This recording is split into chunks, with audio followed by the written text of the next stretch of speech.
క్రోధీనామ సంవత్సరం ఉత్తరాయణం మాఘమాసం ఆదివారం. ఈ మాఘమాసం 4 ఆదివారాల్లో కూడా ఇక్కడ కడలి కపోతీర్థంలో ఈ మారేడు దళం అనేది వేస్తే ఆకు అనేది లోపలికి వెళ్ళి ములిగి కాశీలో శివుడి దగ్గరికి అనేది చేరుతుంది అంటండి. మిగిలిన మాఘమాసం ఏ రోజులో వేసినా కూడా ఆకు అనేది తేలుతుంది. ఓన్లీ ఆదివారాలు అప్పుడైతే ఆకు అనేది ములుగుతుందంట. ఒకసారి అందరూ కూడా చూడండి. చూసారా?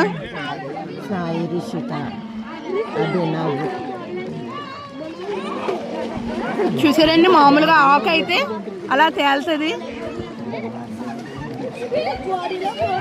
ఎలా మునిగిపోతుందో చూసారా?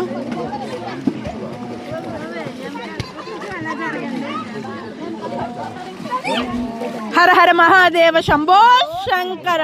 ఓం నమ శివాయ. ఓం. దేవుడి మహత్యం అంటే ఇదేనండి.